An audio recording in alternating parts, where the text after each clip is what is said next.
Oke,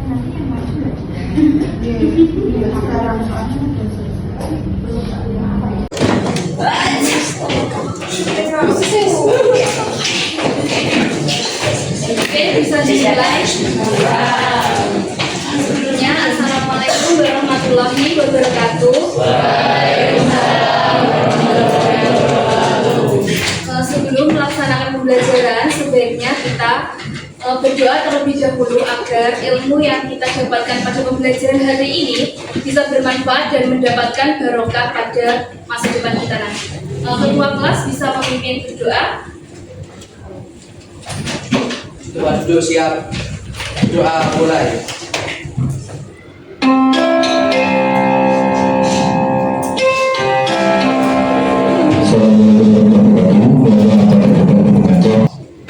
Oke, apa kabar hari ini? Baik. Apakah hari ini ada yang tidak masuk? Ada. Manggala.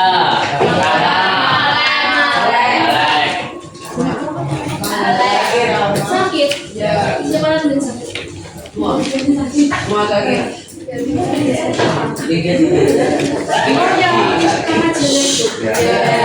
Dari awal saya mengajar di sini belum masuk sekarang. Iya.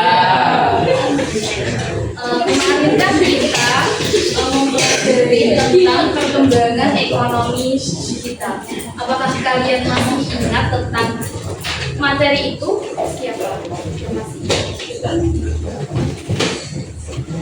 Angkat tangan. Kalau nggak ada yang angkat tangan, kita tunjuk.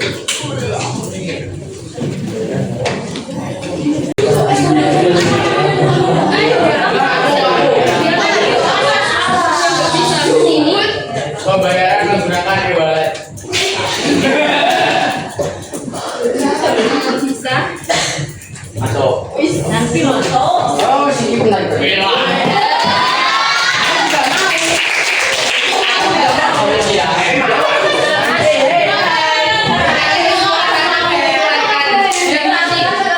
Jadi perkembangan ekonomi digital itu kita harus mengetahui dulu tentang bagaimana kita harus mengetahui tentang munculnya uang. Ada yang tahu asal mula munculnya uang?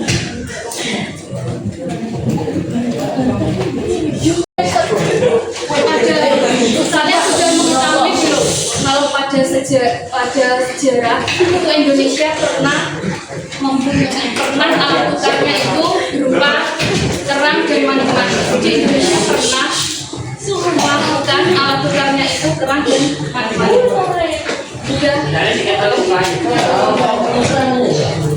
Selanjutnya kita mempelajari tentang sistem dan alat pembayaran yang mempelajari kemarin. Masih ingat nggak apa itu sistem pembayaran digital? Pembayaran digital itu adalah pembayaran yang dilakukan oleh media elektronik. Contohnya apa aja? Oh, jadi kan itu kan aplikasi kan? Dana e-wallet itu kan aplikasi, jadi harus meminta izin dulu. Minta izinnya itu sama siapa? Harus meminta izin sama siapa? Kalau OJK apa singkatannya?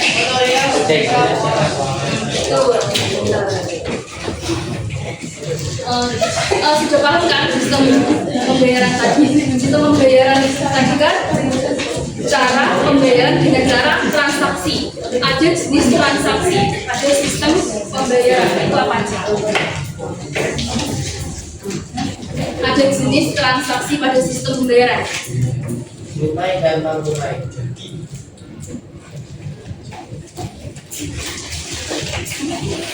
Jenis transaksi itu seperti perdagangan barang dan jasa, terus pembayaran tagihan dan pembayaran pajak. Sekarang kita belajar tentang literasi finansial. Yang kemarin kita sudah membahasnya, apa itu literasi finansial?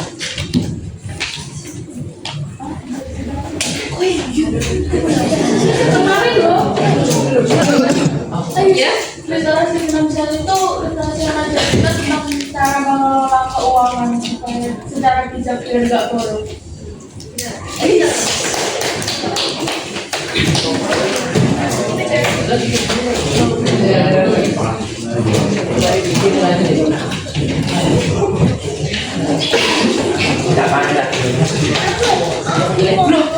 Jadi literasi finansial adalah seseorang itu harus mengetahui dan harus bisa mengelola keuangannya itu dengan bijak dan tepat. Bagaimana caranya? Kita kalau dikasih uang saku, kita harus bisa mengelolanya dengan cara menabung. Contohnya menabung bisa dengan digital dan dengan cara celengan. Nah, tabungan.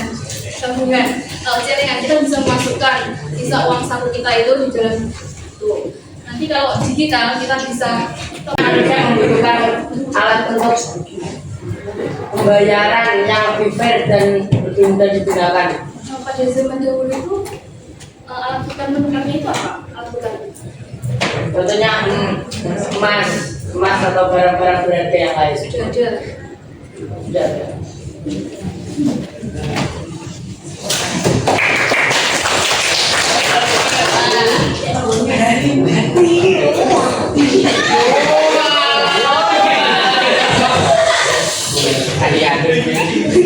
Jadi pada awalnya itu manusia belum mengenal uang dikarenakan kebutuhan ekonominya itu masih terpenuhi dengan cara olahan alam lingkungan sekitarnya. Jadi pada zaman itu mereka itu terus berpikir untuk pertumbuhan itu terus meningkat dan akhirnya itu berkelompok untuk tempat tinggal. Jadi mereka itu berkelompok untuk bersama mencari bersama. Dan pada awal peradaban mereka itu menukar barang yang disebut dengan pertukaran barang. Tetap melakukan dengan si A mempunyai barang ini dan si B mempunyai barang ini. Jadi itu saling bertukar. Jadi mereka itu berpikir mempunyai nilai barang itu sama. Oke. Terus pada zaman sekarang itu kita sudah menggunakan uang kertas dan digital. Saya pengen mengetahui bagaimana ciri-ciri kita bisa membedakan ciri-ciri uang palsu dan uang asli.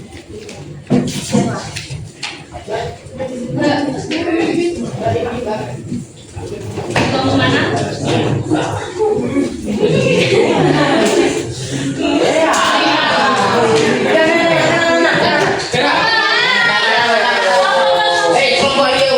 Uang asli itu ada dari Bank Indonesia-nya.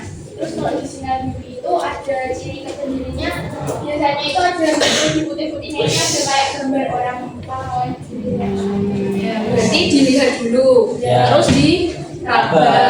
Ada teksturnya kan kalau asli, kalau palsu itu kan halus, ya halus licin. Terus diterawang.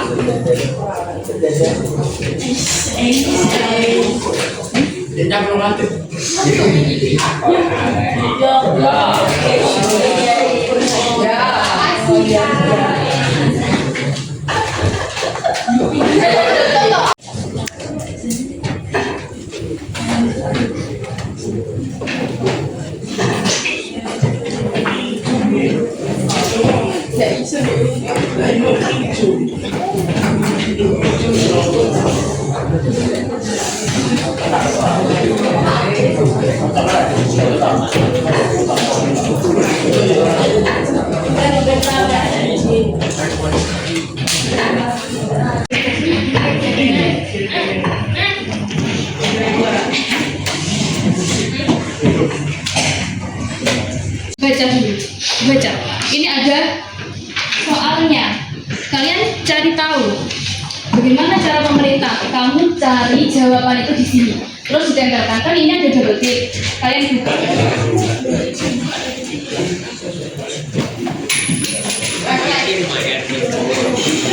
Dan musik buka. Nyapok ganjil dibeli.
Pada COVID-19 itu loh, kan ekonomi kan memuncak saat online.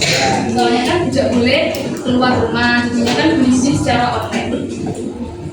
Nomor 5, mengapa uang digital bisa menggantikan uang tunai dalam kegiatan ekonomi modern? Karena uang digital itu lebih efisien. Menjelaskan bagaimana lembaga keuangan tradisional dapat beradaptasi di era digital agar tetap relevan dengan mengembangkan layanan digital. Mengembangkan layanan digital. Layanan terus menyediakan fitur yang tadi dibilangin tadi loh, apa? Fitur apa tadi? Betul, mengembangkan itu. Yang ketujuh, apa risiko jika masyarakat itu terlalu bergantung pada layanan keuangan digital? Apa risikonya? Ini mau materialnya yang selesai. Kalau ada internet, pulau akan terjadi kebocoran, penipuan,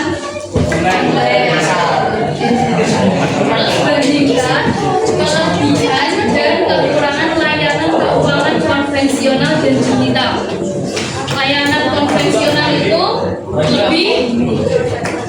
Lebih aman karena tatap muka, tapi kurang efisien. Sedangkan digital itu lebih cepat dan mudah namun beresiko terhadap keamanan data.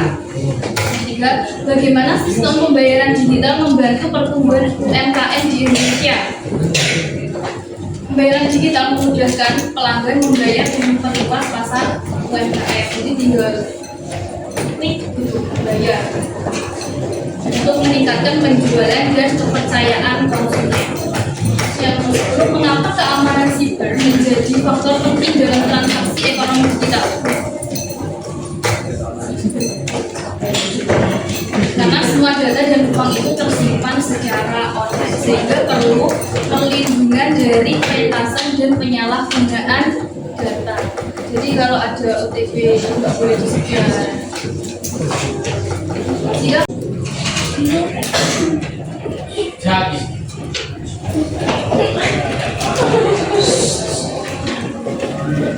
Maksudnya untuk bekerjasama saat saya harus saya tiba-tiba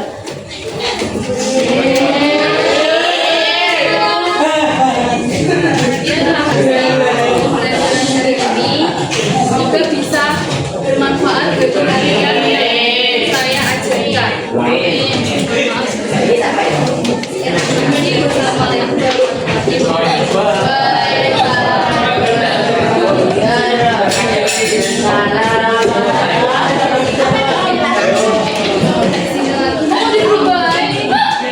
Assalamualaikum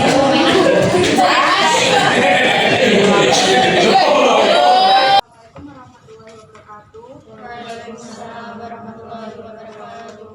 Selamat siang, Bapak, Ibu, guru hebat. Puji syukur kehadirat Allah Subhanahu wa Ta'ala karena pada hari ini kita telah menyelesaikan salah satu tahapan penting dalam lesson study, yaitu tahap 2 atau pelaksanaan pembelajaran model oleh guru model kita, yaitu Zenia Kwan Zohana, lalu Revita Putri, serta Apriela Bastian. Saya Rosa Indah Saputri akan memandu sesi yang sangat krusial ini, yaitu tahap C atau refleksi, di mana kita akan bersama-sama mendiskusikan dan mengambil pelajaran berharga dari proses pembelajaran yang telah kita amati hari ini. Baik Bapak Ibu, sebelum kita mulai, izinkan saya menyampaikan susunan acara refleksi kita hari ini. Yang pertama yaitu refleksi diri oleh guru model, yang kedua penyampaian hasil pengamatan oleh observer, ketiga tanggapan guru model terhadap hasil pengamatan, yang terakhir kesimpulan dan rencana tindak lanjut. Mohon Bapak atau Ibu observer dapat menyampaikan hasil pengamatan berdasarkan data dan fakta yang terjadi di kelas, khususnya mengenai keterlibatan dan respon siswa. Untuk mengawali, saya persilakan kepada guru model kita, yaitu Ibu Zenia Kwan Yohana, untuk menyampaikan refleksi diri secara singkat mengenai jalan pembelajaran tadi, terutama apa yang dirasakan sudah berjalan dengan baik dan tantangan apa yang dihadapi, khususnya terkait dengan tujuan pembelajaran dan aktivitas siswa.